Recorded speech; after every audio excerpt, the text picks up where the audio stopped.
Not easy being the fastest quarterback you've never seen. I'll be right back. There's no quicker way to get into DFS. Play Super Draft today and see for yourself.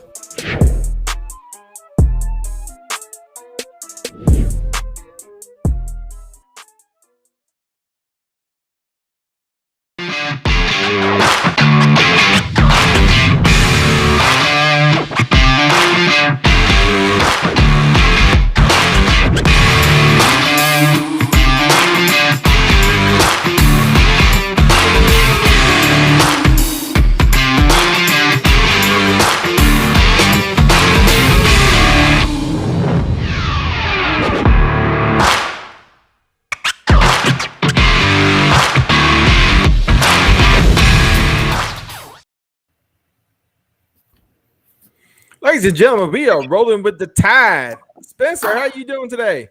Doing wonderful. How you doing, sir?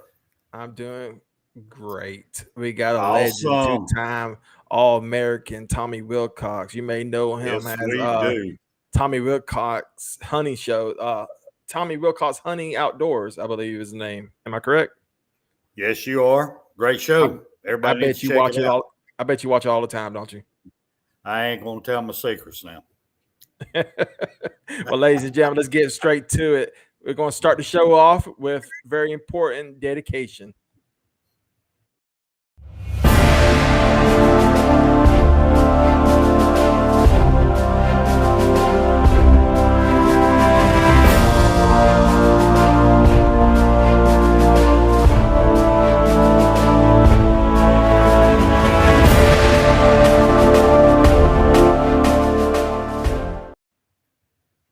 Tonight, I am extremely honored to be able to dedicate tonight's show to a father and son team. The Sergeant Denton Knuckles served in the Air Force during the Korean War from 1951 to 1955. His son followed in his footsteps. Staff Sergeant Dan Knuckles served in the Persian Gulf War. He enlisted in the Air Force in 1977 through 1981. Then he joined the U.S. Army Reserves from 1981 through 1992. He was a training NCO and supply sergeant during Desert Storm, taking over as a Unit Spec 4 logistics officer. He was awarded the Bronze Star. And to you great gentlemen, I salute you. Well, do that salute again because nobody saw you. I had a picture up. There you go. Look at you. Ladies and gentlemen, two great men serve our country. But unfortunately, now we got to go to Auburn news because you know how Auburn fans. Yeah, we got to do it. They're like, oh, can we have a show? I don't know. Let's show it. Win a game.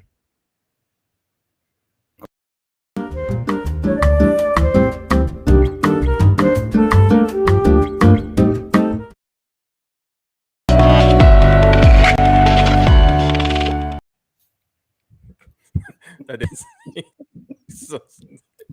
He just shows up. He just keeps getting up, don't he? Well, Spencer, Auburn football news today. Yes. Stevie Wonder was asked about college football today, and he said that Auburn football looks very good this year. I can believe that, sir. I really can. Sorry, I still laugh at my own jokes. I'm sorry. And I got some great, wonderful Auburn friends, but you're so right. But just to let you know, Auburn doesn't always win, but you know when they do, you'll never hear the end of it. So that's it for Auburn football news, ladies and gentlemen.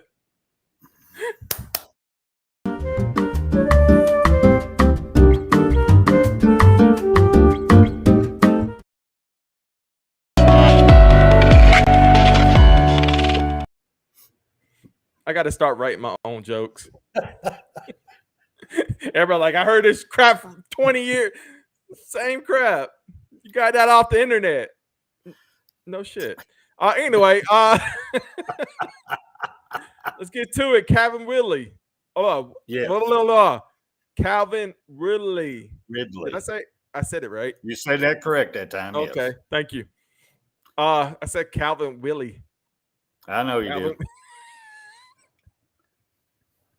It's all right, Calvin. Just say Calvin. Just say Calvin. There you go. Somebody with speech impairment shouldn't do interviews, but you know what? Who cares? I'm not getting paid. Ladies and gentlemen, as you know, he got suspended for 1 year for gambling on a game that he wasn't even playing in. Spencer, why don't you give everybody the lowdown? Well, for number one, it's the biggest BS that you ever heard of right here. The man gets injured. He's gone through his rehab. He's trying to get better. Ain't even on the field. So just for fun, just, kind of pass the time a little bit, try to keep the game interesting. He plays some little bets on it, personal bets on the games. And I mean, I don't see the big deal here. Not for a year's suspension. I mean, it's just crazy. It's just BS. Now, rumor has it that Calvin almost got traded to the Eagles. Did you hear about that? Nope, I didn't hear about that. That'd be the biggest mistake they ever did. What, the Eagles or the Falcons? The Falcons. They already lost Julio. So you're going to lose your other one? Well, I mean, really? Look, I'm the biggest Falcons fan there is, but it's hard to catch the ball when your quarterback's throwing like a crack baby. There you go. That ain't Calvin's fault now. You get him the ball, he'll catch it. Man, Matt Ryan, sometimes I don't know who he's throwing to. He has that, the thing about Matt Ryan, I know that we're getting off Alabama news. He comes out looking like Peyton Manning, but he plays like a crack baby. He has issues. I won't deny that. But, I mean, hey, he's going to be NFL Hall of Famer. I don't want to talk about the Super Bowl. Anyway, so, yeah, the Eagles nearly traded for Calvin Ridley. Look, you know the hell with it. Calvin Willie. There you go. Traded for Calvin. Almost traded for Calvin. Yes. Oh, Willie. One of our greatest receivers ever. Oh, yeah, especially for the University of Alabama. I mean, yes. If you think about it, like when he played for Alabama, he was like, I saw Super Bowl championships for like forever when he came to the Falcons. I was like, okay, you got Julio, you got Calvin. Okay, Matt Ryan, start smoking that crack pipe. We got something. But so now they're looking at losing two of their best receivers to keep the person that's creating their problem. I don't get it. Well, they got that tight end. I forgot what his name for the life of me because it's hard keeping up with the Falcons this year. It's not that I'm a fan. I'm loyal as a fan. Win or lose, I'm always gonna have that Falcons love. I had stuff to do and I was busy. Well, you're a better man than I am because once they start kneeling for the flag, I just lost interest. I don't even watch it. Well, I mean, that's just look. Here's the thing. My thing about that: when you grew up watching something you love, look, it's like Robert De Niro. I love Robert De Niro. When it comes to politics, he's stupid. However, I'm not going to tear up my Casino DVD. Does that make sense? That's understandable. So, I trust me, I understand. I thought it was stupid and ridiculous for kneeling for the flag too. It's just the football players had to get paid. You know how high gas prices are? Yes, I do. If I stop watching them, they're not going to be able to afford their private jets or their limo. Yes, so I couldn't do that to them. They might have to start driving electric cars or something. You're right. So even though they were kneeling for the flag, I was trying to do my part. Listen, and speaking of pay cuts, Landon Collins is getting released from the Washington was it the football team? Washington? It don't matter. That Washington team, they done lost their effing mind. Landon Collins is friggin' great. And I can't help it. Go ahead. Yeah, well, is the Commandos now? I don't know if they're going commando or not. I don't know. Well, Landon's getting cut. He's getting released. He's played 3 seasons with the Washington team, and he's decided that, no, you know what? I'm not taking a pay cut. I got kids to feed. And you know what? You're gonna there you go. You're gonna pay me. And what do you think he's going to land up?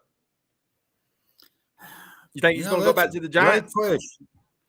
No, I don't think they will, because I think the Giants' payroll kind of cap is almost topped. Hey, come out. That's a good question. He might come. He could come to Atlanta. Come to Atlanta, Landon. There you go. Could come to Atlanta. Who we got on the chat room today? We got William. Roll Tide, everyone. Hey, Roll Tide, William. Big William. Roll Tide, sir. Thank you for joining us. We got Tommy Wilcox coming in later today. He's going to talk with us about, the goal line stance in 1979. He's going to talk about the 1981 Iron Bowl. He's going to talk about his hunting show. He's going to talk Bear Bryant, the greatest coach next to Nick Saban and Gene Stallings and Frank Thomas and the other guy that won a national championship. William keeps up with the NFL. He might be able to help you on where Landon Collins is going. And maybe he can help me talk about Calvin Ridley. No, they ain't going to be able to help you do that. Thanks, guys. Man, William, thank you for joining us, man. I appreciate it. Yes, sir. So let's talk about it. Let's talk about it real fast. Alabama spring day, A-Day's coming up. Yes, sir. I can't wait, man. I am pumped. Let's face the facts. It's not a lot of football on TV. Of course, we got arena football, but A-Day is the day that we realize, like, hey, look, this is coming up. Who we talk about it all the time off air. What's the hold on? Oh, they rise up. Originally from Huntsville, but now living in Denison. Whoa! Yes, he is. All the way from Iowa.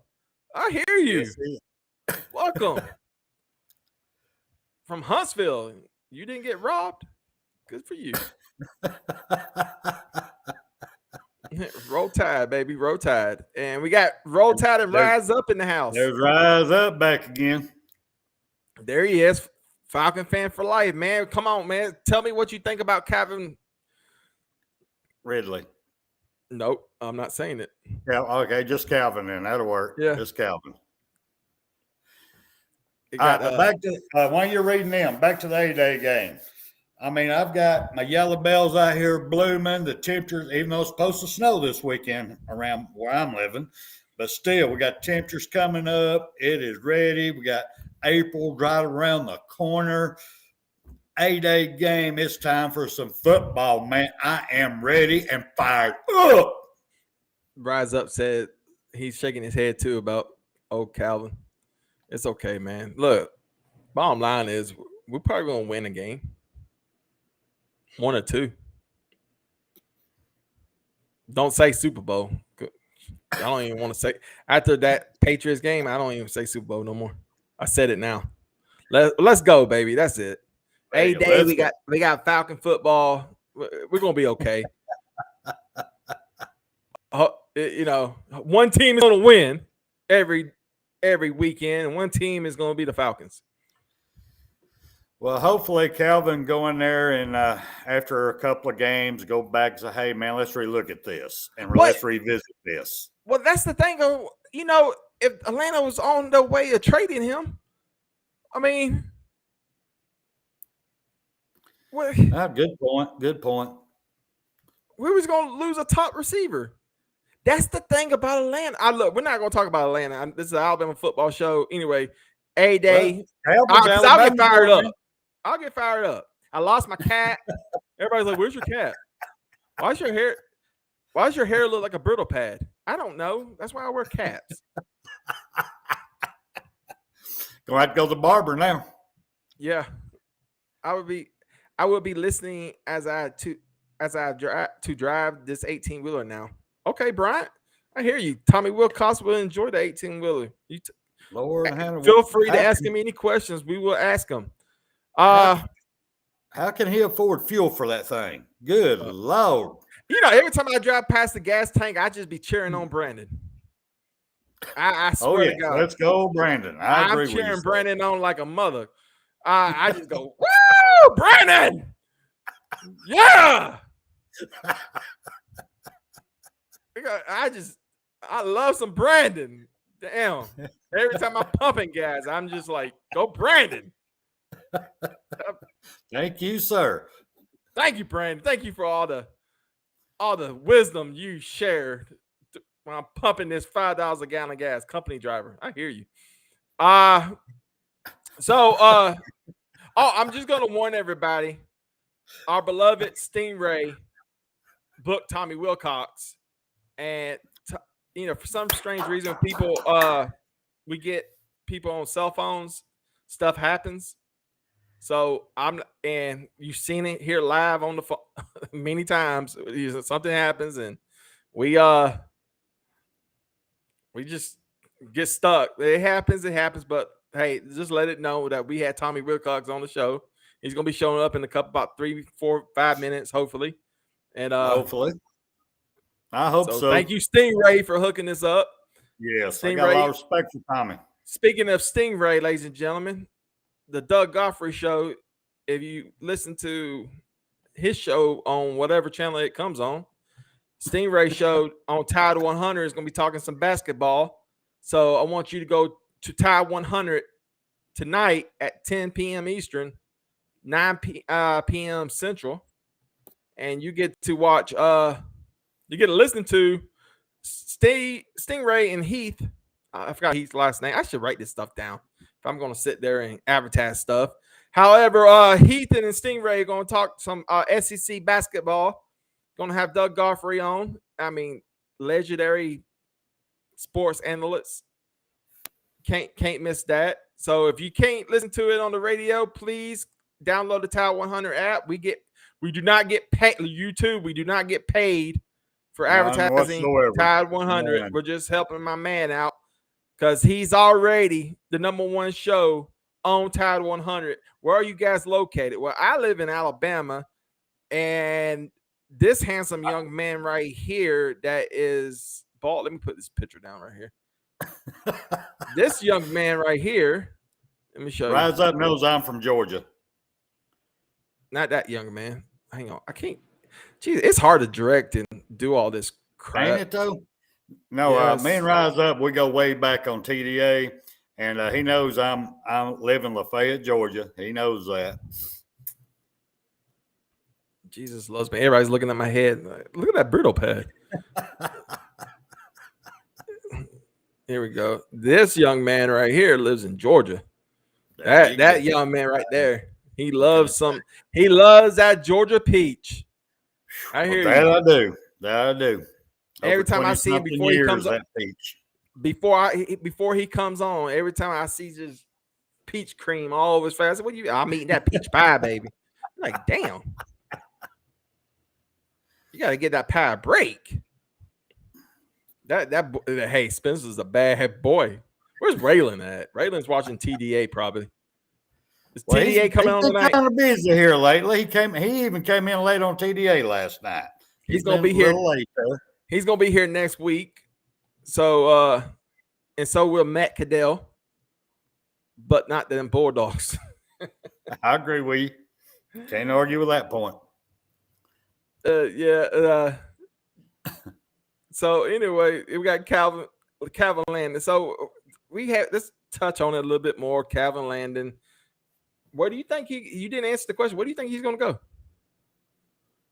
Well, are you talking about Calvin? Well, if this no, Landon Collins. I'm sorry. Oh, Landon. I said, I hope he comes to Atlanta. Well, he's not coming to Atlanta. It would be nice. Come back down here to the warmer weather. Other than that, the only other team that I know that's got the money right now would be the Cowboys or Denver. Well, Denver got Russell Westbrook, so Russell Wilson, yes, sir. Yeah, Russell Wilson. I'm sorry. Yes, everybody, you sure you watch football? Are you sure? Yes, I was. It was a Philonian slip. Sorry, I think I said that. They did, and that was a great. But Russell Wilson may play. Russell Westbrook may play in the NFL one day. Someday. Oh, it's gonna be great. He'll be great up there in Denver. Yeah. Okay. I'm serious. It will. If you say so, I mean, I believe you. I do, for real.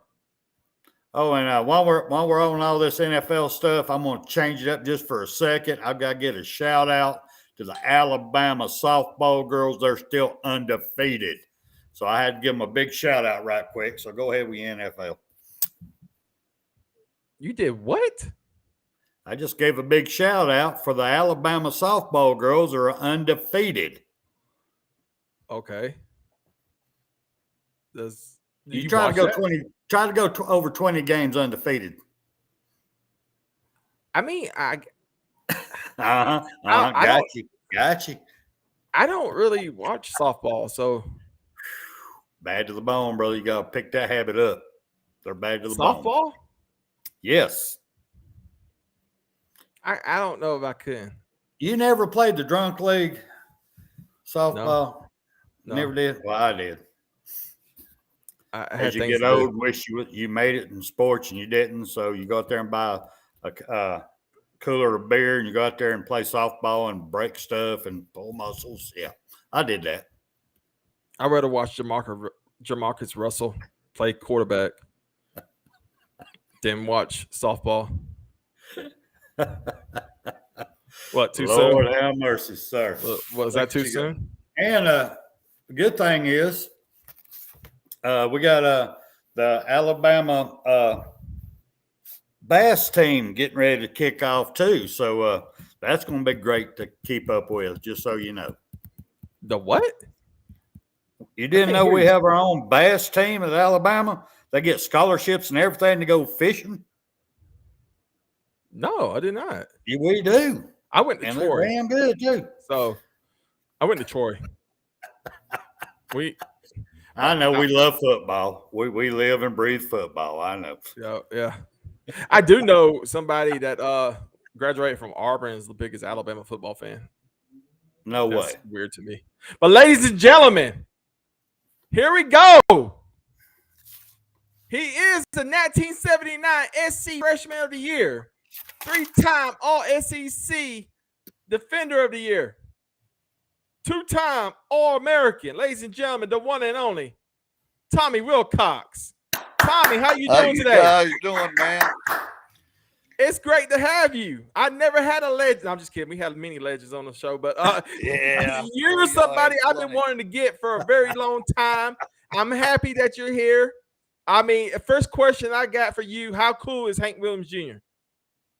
He's pretty cool, man. He's pretty And cool. you answered that as cool as anybody else. I've never seen somebody answer that. An icon, I can tell you that. Yes, he is. Yes, he is. I'm sitting there like that's somebody I would love to hang out with. Oh, definitely. Yeah, his mind goes in a lot of different areas, though, man. There's so many people tugging him one way or the other, you know. That's poor man can't even go in the store and get him a biscuit, you know, without somebody. But I guess that's the price you pay, you know, to be Hank Williams Jr. Oh, I know you've been to Fort Payne, Alabama. Am I correct? I have, yeah. Now you know Alabama, the country band Alabama still lives up there, and you can see them just walking around Walmart or getting some ice cream up the mountain, and then people just swarm them like they all think they know them. Like if you ask anybody in Fort Payne, they're like, "Oh yeah, I know Randy." Me and Randy used to go to elementary school together. I'm like, dude, you're 8 years old. I'm like, how can it? Like, dude, no. Yeah, they're poor guys, man. Go ahead. I said, them poor guys, it's hard for them to get away and do anything. I mean, even to eat, get something to eat. But it has its benefits too, though. Financially, they're set for life. God, oh yes, one lives in a castle, but hey, I bet he can't afford gas prices right now. Tommy, how do you get biscuits? Because I know everybody knows you either being a superstar Alabama player that you've been and still are, or you're great fishing and hunting. So I know your face is well known in Alabama. Well, Not as well known as those guys, but I've been blessed, man. I've been blessed. I've had the opportunity to play for probably the greatest coach of all time in his area, and to really be on the same team with a lot of great players who really worked hard and wanted to be the best. And when you get a bunch of people doing that, you win championships. And I was just fortunate to be at the right place and at the right time. And I thank God all the time for the blessings He blessed me with. We thank God all the time for you too, sir. Spencer, hold on 1 second. I forgot. Before you start with questions, Spencer, Steve, my OP coach, and my insurance guy, Stephen Rowland, want me to tell you hello. Tell him I said hi, man. He's probably watching. Well, he probably ain't watching. He's gonna say tomorrow when I text him and say, "Hey, did you watch?" And he's like, "Yeah, I watched. Yeah." No, he didn't, but he did tell me to tell you hello. But Spencer, you got 3 questions. I got about 3 questions, so let's go ahead and get started. Oh, just 3? Oh, I got to break all these. Well, we only got 3. 15, 20 minutes. Tommy's a busy man. I know he is. All right. I'm going to start off one that I've always been curious about because I'm an old man and I've followed you through your career. And you, out of high school, was one of the, if not the best triple option quarterbacks in high school. Hell, in 1977, a state championship, you yourself counted for 350 yards, and you only lost by 1 point to Bobby Haybear. Yeah. I mean, Bobby good Lord, Haybear, you had it going on, sir.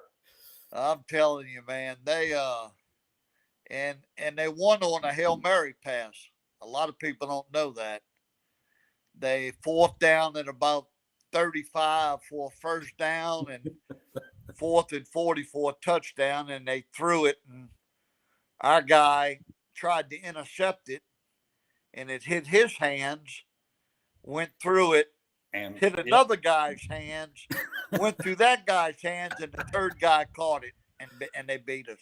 Lord have mercy. But my question that was a horrible way to lose the game championship. It is. I have to agree with that. But my question off of that statement was, these young people today, they're having a hard time. Well, I don't guess they're having a hard time. Their mindset ain't right no more. The way they wasn't raised like we were, having to fight everything out and work really hard. So my question for you is, after great athlete that you was and probably still are, but when you went into college, you went under Bear Bryant, you're coming out as a great triple option quarterback. And then what was the transition? What was the biggest difference between high school and college that you had to deal with that a lot of these young people don't realize what they're about to walk into? Well, you've probably heard it said a lot of times in high school, you're a big fish in a small fishbowl. And then when you get to college, you're a little bitty guy in a big fishbowl. I mean, everybody's talent-wise is just as good as you are. And some are even got a lot more talent than you've got.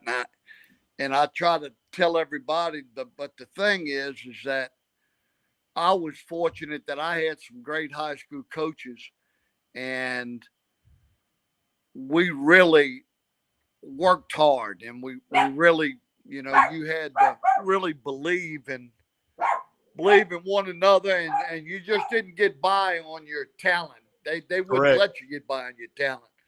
They expected you to work even harder than the other people. And so when you get to college, if people got the same talent as you got and you want to play, you just got to outwork them. And you just got to try to be better, and then try to improve every day. And, Yes, what's wrong with college football today is they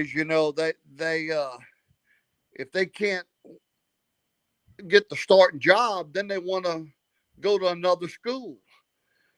You know, they'll just There you go. sign off on that, whatever you call it, where you can just go to another Leave. school. When I was coming up, if you didn't outwork people and out hustle them and be the first one on the field and the last one off, then you didn't play. And it wasn't that you could just leave and just go to another college that's, Right. you know, and I think that's teaching kids a horrible lesson this day and time, that if you don't at first succeed, just pack your bags and go to another school. You are so correct, sir. So that is not going to get it done, because later in life, you just can't keep running away from talent and people, because there's always going to be someone out smarter than you, got more talent than you got. But like Coach Bryant used to say, don't let either one of those people outwork you. And Amen. that's kind of, Amen. He was totally correct. yeah. And speaking of Coach Bryant, now this one I've always been really curious about, even way back when. I know what you're about to talk about. I know what you're about to talk about. Coach Bryant. I want to hear it. Give us. You give made us the statement. play. No. Give us the play by. Are you talking about him when he came to his house and picked him up? No. This is before okay. then. Oh, okay. This is before then. No, this is I need to know his mindset. When you made the comment, Coach Bryant was the only coach that never made you a single promise. Yeah.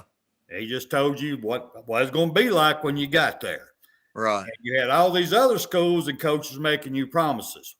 Why did you pick Alabama? All the other colleges would say, "Oh, we'll give you your high school jersey number," or, you know, we'll you come in and start for us, or you could come in here and right off the bat, you'll be on first team. Well, Coach Bryant his whole thing was, I'm going to give you an opportunity to be on TV so all your family and friends back home could see you. And I'm going to give you an opportunity to go to a bowl game and to play for a national championship. And I'm going to give you the opportunity to get a first-class education. And that was it. I mean, there was no other, and what he said, well, I'm giving you the opportunity, but that don't mean you're going to have to earn it. Right. Well, these other colleges didn't say nothing about earning anything. They were just saying, hey, you can get your high school number. You can, we'll give you some tickets to this and that, and always admired him. And a lot of the other college coaches, too, always use negative recruiting. Like they'd say, well, Alabama's they signed 4 other quarterbacks. Or, Coach Bryant's not going to be around much longer. And you hate to go there and him leave after 2 years, right. Where I'm going to be there. That they just negative recruited instead of just offering me what are the great things you have to offer me. Right. It was always something negative against Alabama. Still is. All right, but what made you choose the hard path that you knew you were going to have to work your butt off instead of an easy path? I think the biggest thing was we ran the wishbone in high school, and then we ran the veer, and so I was more of a running quarterback, and back then they only had, like, when I first started in college, in high school and all, there was only 3 channels: ABC, CBS, NBC. So you didn't get everybody didn't play on TV like they do now. Right. So Alabama was at the top back then, and they always won television. So I knew my family and my friends and people I went to high school and all would get the opportunity to be able to watch me on TV, So that was a plus too. And I just knew that if I went to say Ole Miss, or if I went to Mississippi State, or if I went somewhere like that, it would probably be a little bit easier to make it. But I just wanted. I felt like if I could go to Alabama and I could start, then hell, I could have went anywhere in the country and played. Amen. And that's kind of was my. I knew it was going to be hard, but I knew the rewards were going to be a lot if I did, if everything did work out for me. So that's kind of was my attitude going in. Shows your character, sir. Shows your character and shows your upbringing. It does show your upbringing on that one and your character. But yeah, my daddy played at Tulane, and we all my high school head coach played at Tulane, and we had other my offensive line coach, he played at Mississippi State. So we had a high school program that we had a year-round weight program. We had scouting reports. We had everything a college team had, where a lot of high school teams didn't have that. So I was really fortunate, and I think mentally, just from a mental standpoint, I was ahead of a lot of people, just simply because we ran the same defense in high school that we ran in high school, the exact same. So I knew all the calls, I knew all the, and a lot of people weren't that fortunate. Right. I think that's what kind of gave me a leg up starting out. Yeah, I'm from Sand Mountain, Alabama, and we sure didn't have that kind of weight rooms and the scouting. We was lucky to get film from another school to study before a game. Right. And see, we had all that, man. We like there's other people that came to play ball at Alabama, and they didn't even have a weight program, or they didn't know what a scouting report was and watch film, And I tell you another thing they did. They never did individual drills. Like, we always would start practice off with like a individual stuff, then we'd go to group stuff, then we'd go to team stuff.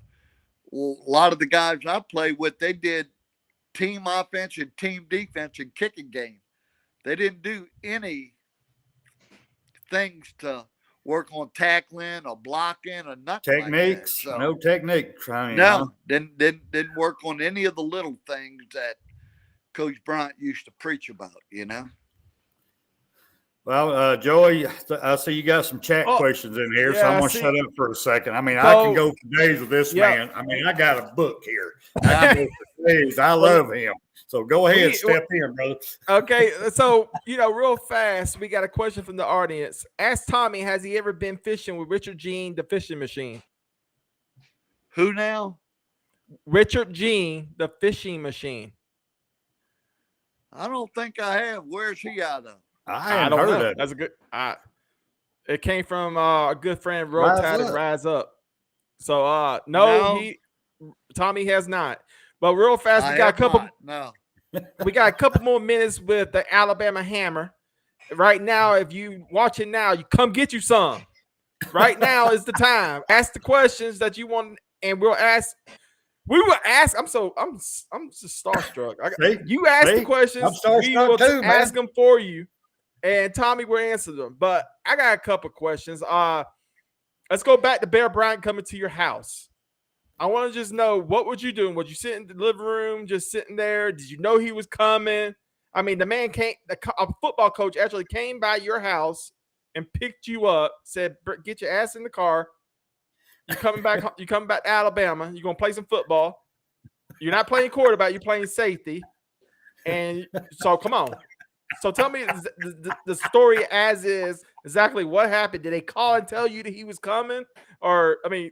Oh, yeah. They call you and, let you know they're coming. The first time he came to my house, and it was him and Coach Bobby Marks, and my mom and dad, and of course, I don't know if y'all remember Little Joe, the manager. He was Yes. over at the house that time. He later came to Alabama and became a manager. And then the second time we met at my dad was mayor of Harahan, and we met at his office. And then it was just my dad and Coach Bryant. And but Bobby Marks never even said a word. Coach Bryant did all the talking. And really all he did was offer the things that I told you, the opportunity to do all those things. Right. And this is what we offer. And he offered a scholarship, to come play. Well, I'm talking about when he actually came to your house to pick you up after you quit. Is the story has it that you actually was not going to go back to Alabama, and Bear Bryant came and picked you up? Yeah, he came back after my freshman year. It goes back to what I told you earlier about being a big fish in a small fish bowl, and then you get up to Alabama and you're a little bitty old fish in this big fish bowl, and everybody's great. And I spent that whole year redshirted and getting the heck beat out of me by Barry Krause and Marty Lyons and Wingo and all those guys running the scout team. And that wasn't real fun. So I spent the whole year as always the quarterback for the opposing team. And back then it was child abuse. They wouldn't let you go through that now, but so it was horrible, man. And I was immature, and I was used to playing and wasn't playing, and every week just getting killed. And so I went home that summer, and I wasn't coming back. I had enough of it, And then Coach Marks called, and I told him I wasn't coming back. And then the next thing, I got a call from Coach Bryant, and he said, "Do you have a car?" And I actually had I used my wife's. She wasn't my wife then, but her mother's car. And I told him, "Yeah, I got access to a car." And he said, "Well, meet me at the airport in a couple hours." And so I did, and he flew down and got a hotel room right next to the airport. It used to be the Hilton Inn. And then he just went over all the stuff, there's not anything I haven't seen. I've been in this business so long that you can't tell me a problem that you have and that I haven't seen it or handled it before. So I told him that I was tired of not playing and getting the heck beat out of me and never getting a chance to play, and that whole year and all. And that's when he told me, he says, "Well, I think you made the right stuff. I think you can start for me. I think you can do this and that, but that's going to be up to you. If you'll come back and you'll do this and you'll do that and blah, blah, blah, then I'll give you the opportunity to play this year. But it's just an opportunity. You're going to have to make the most of it. I'm not going to promise you anything." And he said, "I think that you can start for me on defense." Stephen Shealy was coming back. He said, "You missed too much time to play quarterback because, you got so many things you got to learn to make calls at the line of scrimmage and all that." And he said, "But if you'll come back and work hard and do what I think you can do," he said, "I think you can start for me." And he said, "I think you're made of the right stuff, and I think you can, be an All American, but it's up to you. You make that decision." And so I made the decision to come back. And this is the funny part. I came back, and when I got back to school, he put me on the scout team again for 1 week. Beat the hell out of me for 1 week.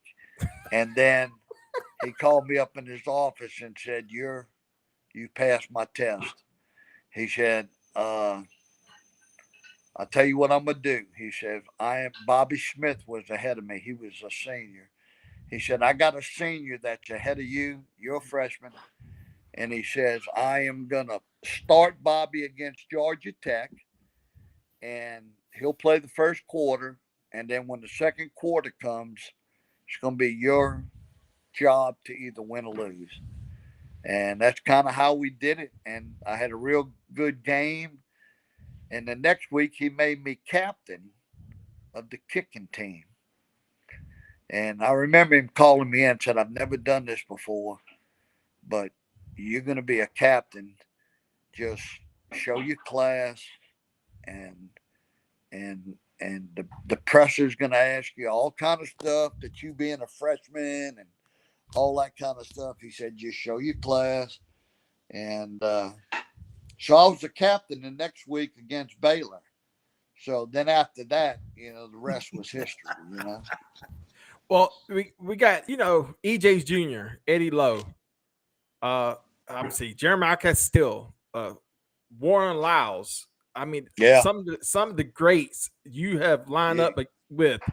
I had to ask you. I know it's so much I want to ask you. We only got a couple more minutes with you. The 1979 goal line stance against Penn State. Tell us what was going through your head at that time during that game. All right, now you got to remember that was the 78 season. Mm-hmm. So that was the season I was redshirted. Right.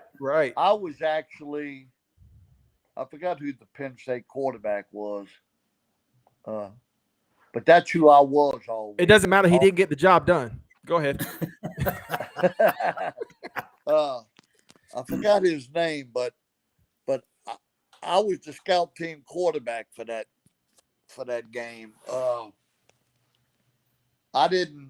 That was my red shirt year. So yeah, but you was on the sidelines. I mean, at least you was there. No, he didn't even, like I said, really, he didn't take, it's not nothing like today, man. You didn't get to go to any games. You didn't get to, you were redshirted. Okay, so you watched that game on TV. Let's skip it. All right, let's pretend I came home to Louisiana, New Orleans. I didn't even have a ticket to the game. That's what you get for live TV, y'all. This mother and being so damn young. Yeah, this guy who with the brittle pad head. So let's go back. My next year was we played. I started when we beat Arkansas in the Sugar Bowl. So, but that defense is that Alabama had then with all those great people you just mentioned. They just beat the heck out of me that whole year. Yeah, I bet EJ Jr. hit hard, didn't he? Who now? EJ Jr. EJ was, and I tell him this all the time. He was a man that just played amongst boys. He had everything. He had no weakness. If you look at him, he looked like Atlas. He was just sculptured, man. He was strong. He could run like a 4.4. He was 240 pounds. The man didn't have a weakness, and that's why he was the number one draft choice. Because it was just he had it all, right? And you very seldom see that, So let's go back. Some other ones that were just like, Barry Krause had everything. Rich Wingo had everything. Marty Lyons had everything. And then you had others that were, you had others that had big hearts and would never quit, and would fight you to the end, Blue collar. So we had a mixture of those type of personalities, and I think that's why we were always so good. And I think Coach Bryant always held everybody accountable. I mean, and he'd jump on a All American a lot faster than he'd jump on some guy that walked on. That's good. He knew if he could make an example out of you, then those other people that never even were all conference, you'd really get their attention, you know. So my last question, I know for a fact you was part of this game because you can go back on YouTube and watch it, and all you hear is Tommy Wilcox made his tackle. Tommy Wilcox made his tackle. 243 tackles in his Alabama career, but the 1981 Iron Bowl. This was the game that I believe, if memory serves me correct, that Bear Bryant became the all-time winningest coach. Am I correct? Yeah, that's when he won the 315 game is what we call it. Yeah, that's when he. How important was that for you players to win that game, especially really beating Auburn? Because you got to realize on that, that was just kind of they had press in all week from all over the world. They had people wanting interviews that were, from Australia. And I mean, it was just crazy, and you didn't, it was the Iron Bowl, which was important. It was for bragging rights and it was for recruiting, but now it was for a chance for Coach Bryant to become the winningest coach in college football history. And that was a lot of weight on our shoulders, and he tried to take it off. He always, tried to keep the press and all at bay and didn't let us see a lot of stuff, but you couldn't help but see it and feel it, and they'd be at practices and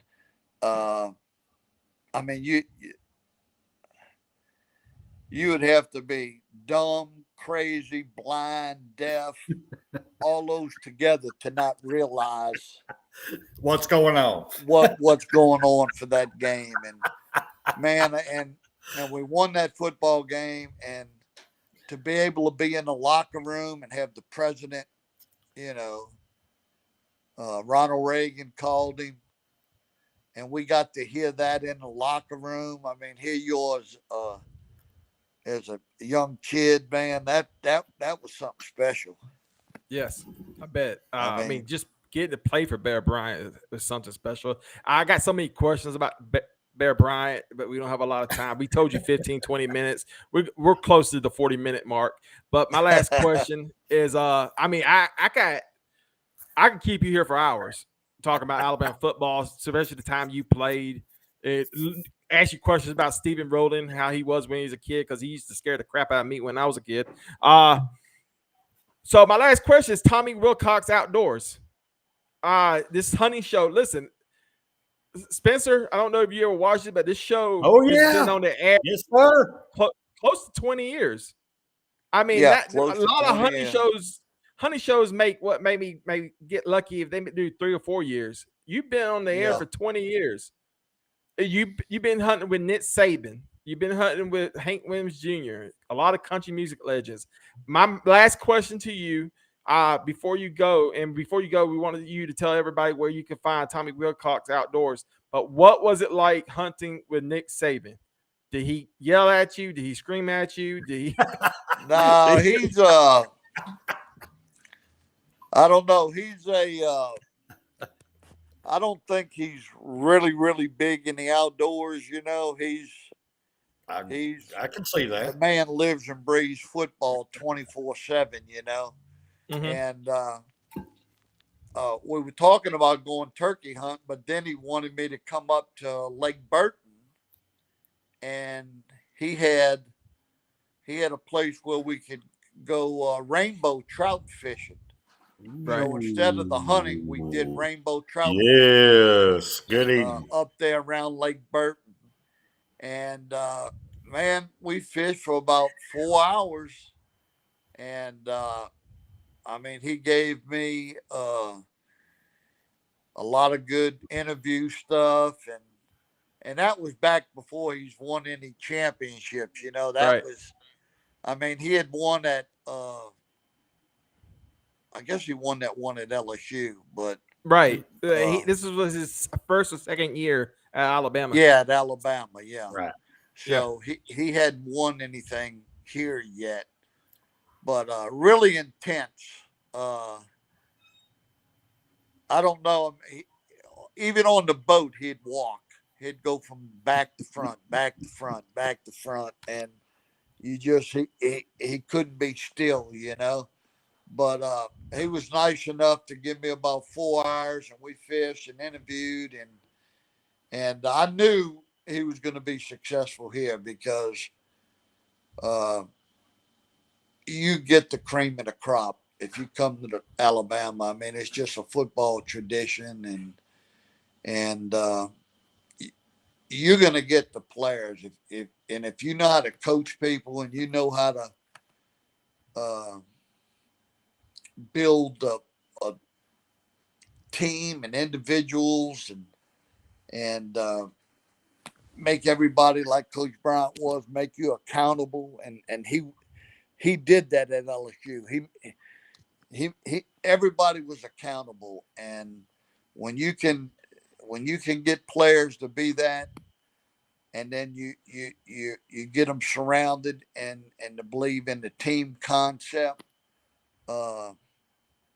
you got a winner. And not only did he do it here, it seemed like every other year they're playing for the championship,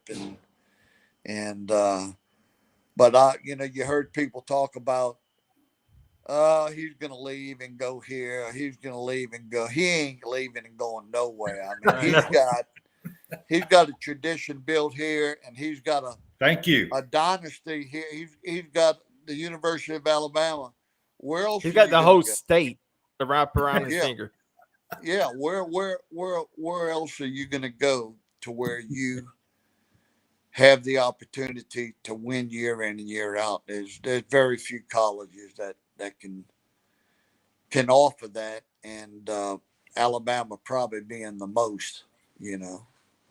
Well, we definitely have run out of time, but ladies and gentlemen, before you go, Tommy, can you please tell everybody where you can find Tommy Wilcox Outdoors?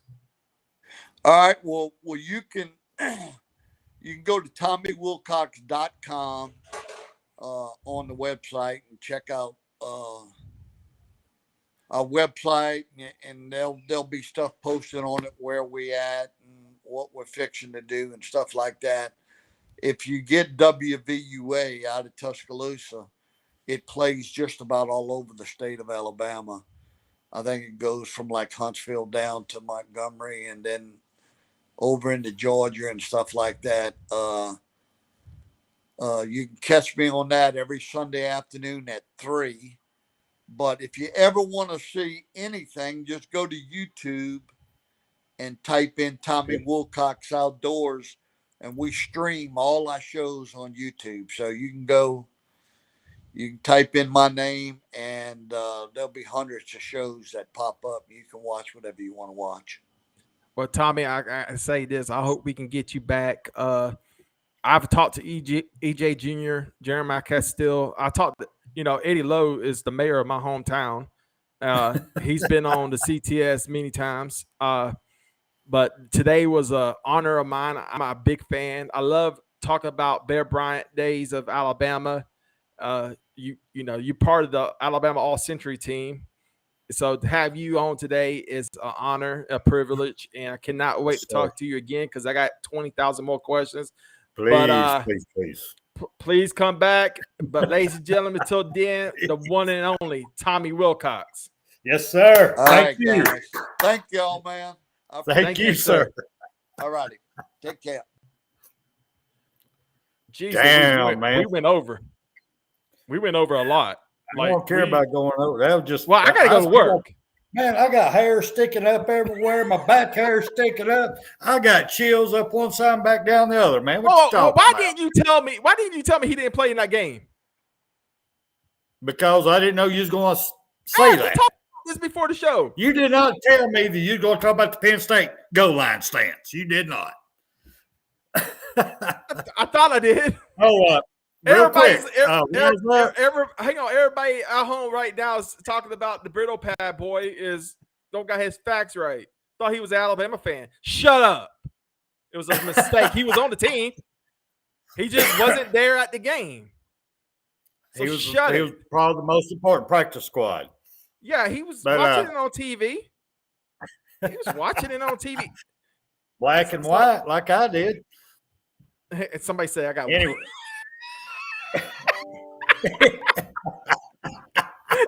See, Waylon said he got wood. That's what I'm talking about. But real quick, I got to tell Rise Up this. I do remember Richard now. He does a lot of tournaments down at Logan Martin Lake, down there around Pell City. I do remember him now. Thank you for bringing my memory back. Well, ladies and gentlemen, if you go ahead, once again, we're going to go ahead and before we go, we got to get this out of the way. We got to make sure we show some love to our boy Stingray. If you don't know, now you know. Tonight, 10 p.m. Eastern, 9 p.m. Central.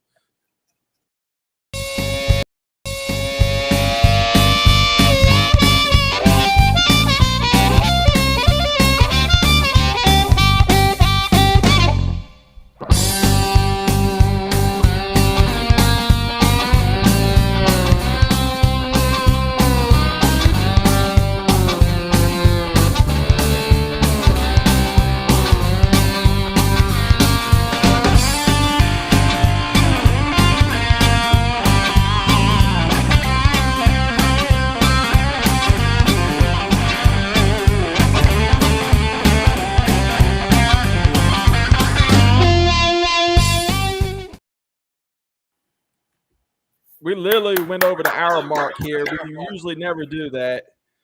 But we had Tommy Wilcox on. Maybe one day we get Barry Krause. Maybe. That would be awesome. That would be awesome. Maybe we can get I'll have to get Tommy back, man. I've still got a book over here. I know, I did too. I was like, so tell me how Bear Bryant was in person. How did he scare you? Did he scare you, Tommy? Was he like a buck in the woods, Tommy? And I'm not believing you did not ask him if he didn't climb the tower. I forgot. I ain't believing you didn't work that in there. I forgot. Somebody did. We just got to find them. Some of those players find out. Some of those players find out insulting. Like how dare you even talk about the tower? Tell you what, thank you, sir. So okay, so you enjoyed today. Please subscribe to our YouTube channel, CTS Sports Room. Follow us on Twitter. Also, please look out for us on Facebook. Like, share, tell everybody about us. So on behalf of myself, and Waylon, now get excited again.